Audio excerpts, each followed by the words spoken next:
Hi everyone! Today's video is going to be a very fun-filled approach to learn some really cool stuff in English vocabulary. It's on puns. For an intro, pun is a very popular figure of speech used by people around the world to sound witty and smart or even funny. A pun is a clever play on words. In a pun, a word or a phrase is used in such a manner that more than one meaning is suggested. And trust me, the two different meanings suggested by the same sentence bring in a lot of humor to the context and can make anyone smile, even under stress. Puns are that light-hearted and sometimes considered a good form of jokes. For instance, look at this clock. The time on it is 6:30. So if I tell you that in my opinion, 6:30 is the best time on a clock, hands down. I'm actually playing on words and this is a pun. Why so? Because when the time is 6:30, both hands of the clock, the hour hand and the minute hand, are facing down. So it's hands down that way. But also the phrase hands down is idiomatic. It means easily and unquestionably. So I'm trying to say that 6:30 is unquestionably or undoubtedly the best time on a clock, and I might have my own reasons for considering it to be the best. Puns are also an opportunity to understand and learn the meanings of unknown and vaguely familiar words and phrases and to develop our vocabulary. The phrase hands down we just used is a very good example. Do you know that the expression hands down originated in the world of horse racing in the early 19th century, when a jockey who was far ahead of others and thus clearly winning the race could relax and drop the reins before crossing the finish line. That is to say, he won hands down. He won easily and unquestionably. So with this intro, let's move on to some other clever examples for puns, some of which you might want to use yourself to impress others. In fact, after watching this video, do tell us which one you thought was the funniest in the comment box below and what you thought about it, or post any other pun that you have ever come across and that you really liked.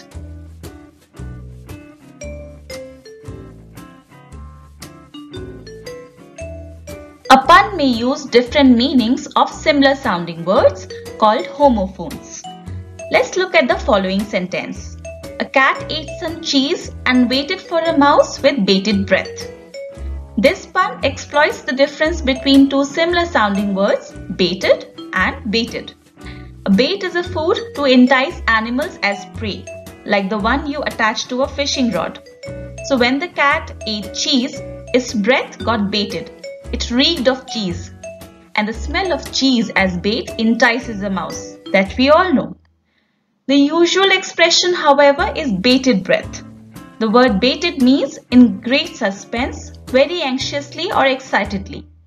The cat wanted to catch the mouse, so it was waiting anxiously with a bated breath. So if you like this one, don't forget to vote in the comments box below.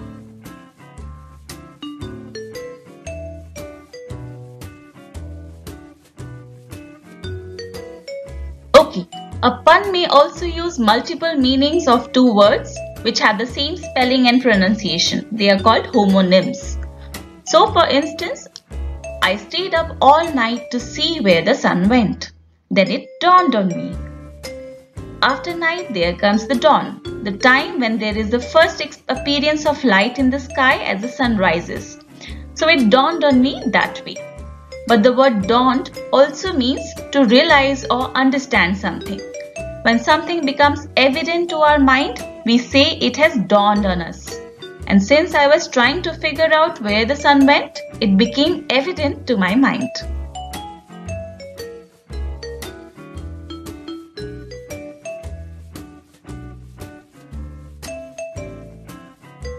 Next one is a classic. Time flies like an arrow. Fruit flies like a banana. This one can get tricky because there is a lot of confusion caused by the structure of the two sentences and words with different meanings. But I have given you some visual illustrations to help you understand. The pun is on the words flies and like, and both sentences use them differently. The first one, Time flies like an arrow means time passes or goes by quickly, similar to an arrow that flies straight and passes by quickly.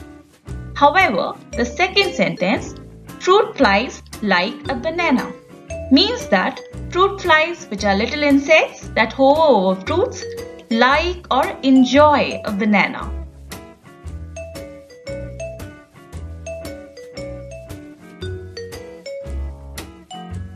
Sometimes puns get really clever as they are based on idioms which could be difficult to understand, especially by those for whom English is not a native language. So consider this one. A candidate wrote on his resume that he was eager to push the envelope with his capabilities. And the interviewer said, "Great, we'll place you in the mail room then, where you can handle mails and envelopes." It's a cheesy joke because the interviewer took the idiom pushing the envelope literally. What does the phrase to push the envelope mean? Well, an envelope is the outer covering for a letter. It's like a boundary. So pushing an envelope means to try to exceed your limits, to do something to a greater degree or in a more extreme way than has ever been done before. Like I can say, writers are always pushing the envelope of literature with their innovative ideas and scripts. Now let's come to the pun. No matter how much you push the envelope, it will still be stationery. This pun plays on the two words stationery, meaning writing supplies, paper, pens, pencils, letters, and more importantly, envelopes. And the other similar sounding word is stationary, which means not moving. This pun plays with the idea of pushing something and it not moving.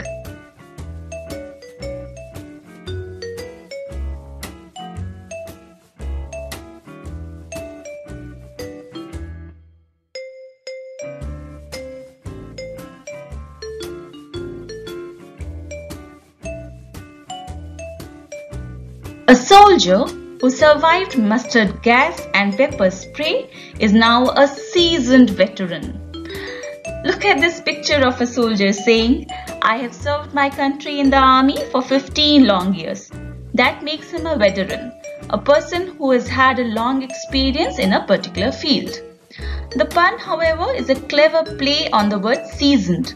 Mustard and pepper spray are used as seasonings in cooking to give flavor to dishes so that the soldier is seasoned that way. Seasoned also means accustomed to particular conditions, experienced.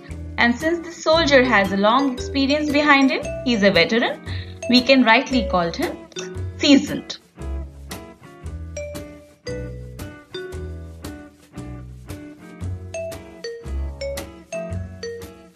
If you're trying to write with a broken pencil, it's pointless. This is an easy one. If a pencil lead is broken, it becomes pointless and can't write anything. But pointless also means futile, fruitless, having little or no sense, use or purpose.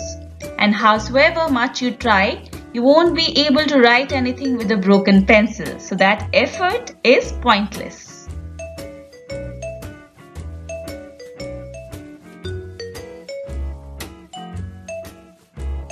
Man sued an airline company over his missing luggage.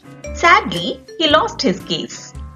The pun is on the words lost his case, which could mean he lost his suitcase, which was the luggage that went missing.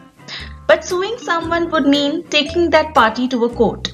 So the phrase could also mean that he lost his case in the court and got nothing as compensation. So sad.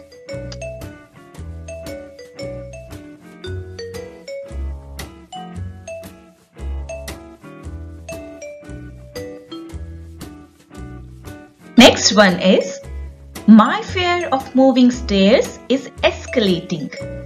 What's that feeling when you're trying to step on an escalator for the first time? You were afraid, right? So this is a smart wordplay.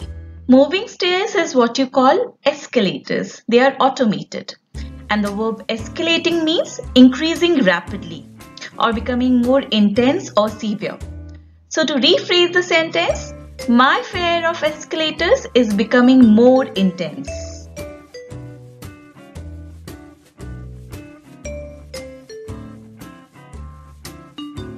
This one could seem silly to some of you, but it's worth a good laugh. A newspaper reported a man has been stealing the wheels of police cars. The police are working tirelessly to catch him. The word tirelessly means with great effort or energy without feeling tired. But a different spelling of tirelessly sounds like without tires. Of course, the thief was stealing tires of police cars and they were tireless.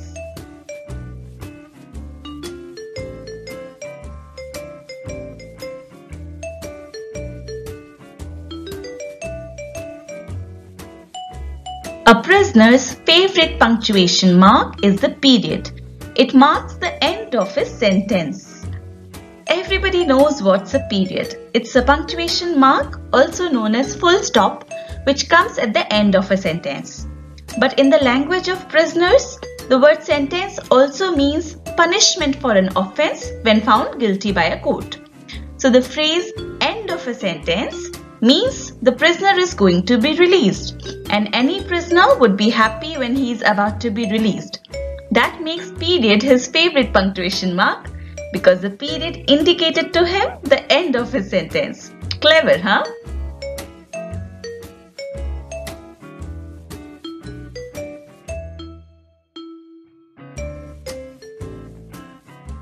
I wondered why the baseball was getting bigger. Then it hit me. Hit me, one of the very obvious meaning is it strikes. Thud. Oh, that hurts. But hit me also means it was suddenly and vividly realized by me. And read the pun again. I was wondering why the baseball was getting bigger. Then I suddenly realized it hit me. That it was approaching me. That's why it was getting bigger.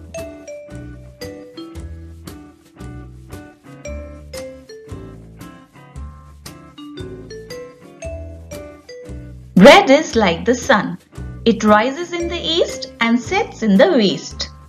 This one needs no explanation, but I just liked it too much.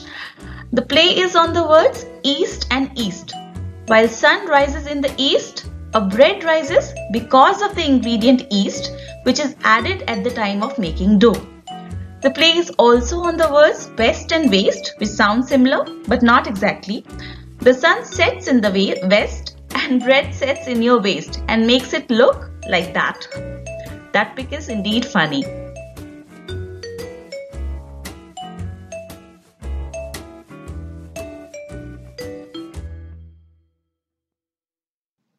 My friend said, I don't understand cloning. I said, that makes the two of us. The second sentence could mean that even I don't understand cloning.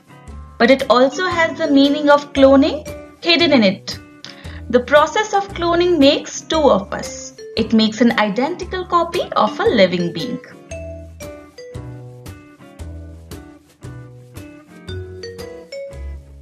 Here's another vocabulary pun, to understand which, look at this cartoon from Winnie the Pooh series. The donkey Eeyore is saying to his friends, "Thanks for giving me a hug, it means a lot to me."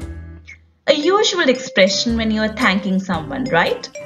But instead, if he had said, "Thanks for teaching me the meaning of plethora, it means a lot," that becomes a pun, because the phrase, "it means a lot," could be used for something that is very important to you, for something you appreciate.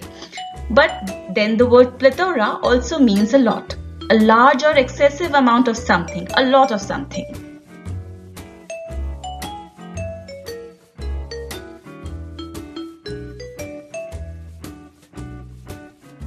I am reading a book about anti-gravity. I can't put it down. Well, when you have a book that you can't put down, it means you find it so interesting that you can't stop reading it and you want to continue reading it. But then the subject of the book is worth noticing. The book is about anti-gravity. As we live on the planet Earth, gravity, in simple words, is the pulling force exerted by the Earth that holds an object onto its surface.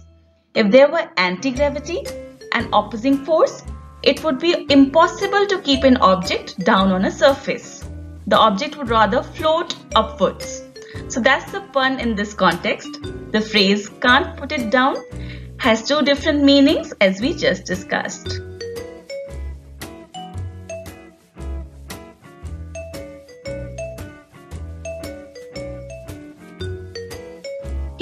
Another common pun which I have often come across in famous books.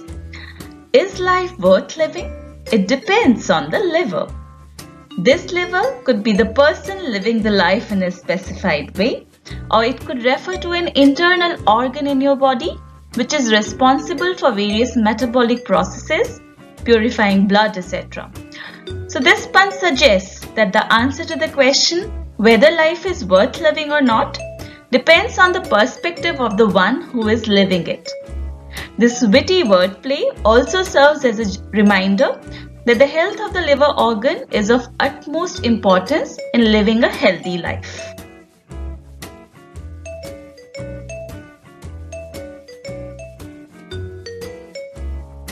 Light travels faster than sound. That's why certain people appear bright until you hear them speak. The pun starts with the scientific fact that light travels faster than sound. You may recall that is the reason why we see lightning before we hear the thunder it generates. That is why we see a firecracker burst in the sky before we hear the bang. But then, the statement builds on this scientific fact to suggest that we are quick to judge a person based on his or her appearance. An example is this interview scene where a smartly dressed candidate is asked by the interviewer to recall an instance of her people skills. In reply, she says, "I have 700 Facebook friends." A response which has no bearing on her abilities as a future employee. So even though she looked bright or intelligent at first, when she spoke, it was revealed that she was not that smart after all. So the statement on which this pun is based is sarcastic. The purpose of the statement is to say that some people may appear wise, but when they speak, they prove that they aren't.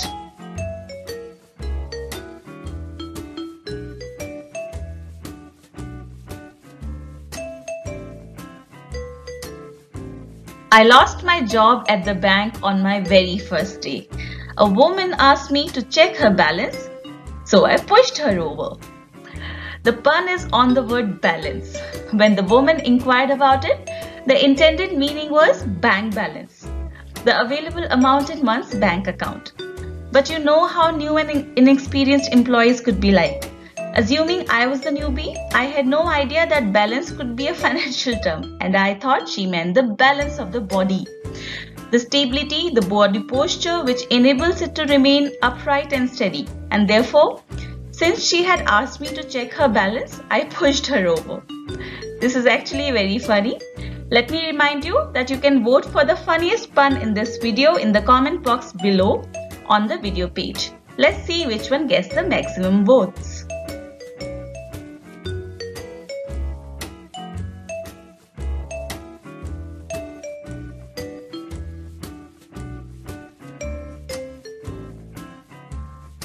The past, the present and the future walk into a bar. It was tense. The joke plays on two different meanings of the word tense. Tense can be used to describe an uncomfortable feeling, a feeling of anxiety and nervousness. Suppose you were in that bar and you saw all the three avatars of time together, the past, the present and the future. What would you feel? Uneasy and tense, isn't it? The situation would be surreal, as you never expect all three, the past, the present and the future at the same place at the same time.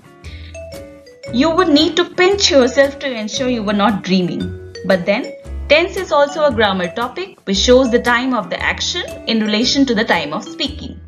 I know from the feedback of my students that it is a much dreaded topic in English grammar. And here is my own addition to this pun. This joke is intense.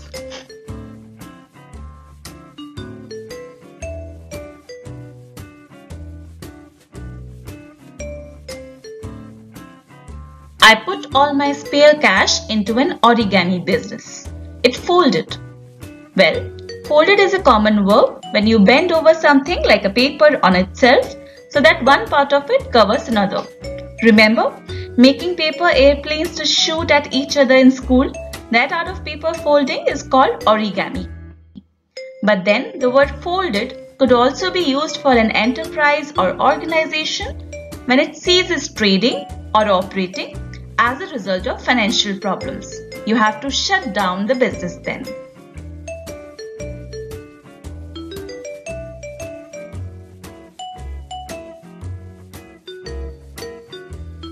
To the guy who invented zero, thanks for nothing. We all know zero on its own amounts to nothing. But when affixed after a digit, it brings in a lot of value.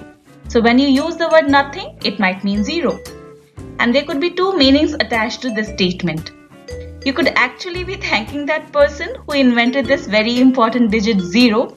And zero was invented in India. It makes me so proud to be an Indian.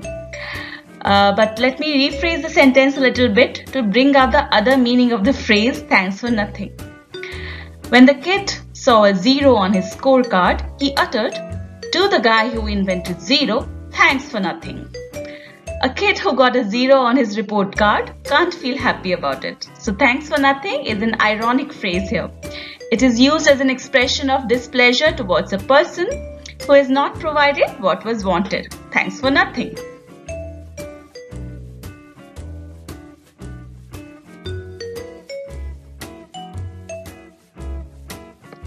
That was my performance on puns. Really, it was just a play on words.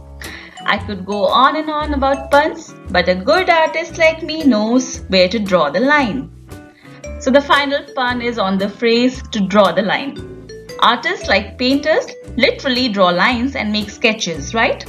But the idiom to draw the line also means to set the limit of what you are willing to do.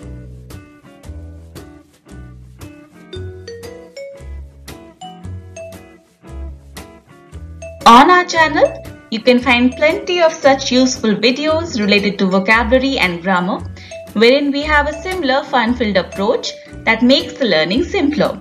If you like our channel, do subscribe and share these videos with your friends. Stay tuned. Thanks for watching.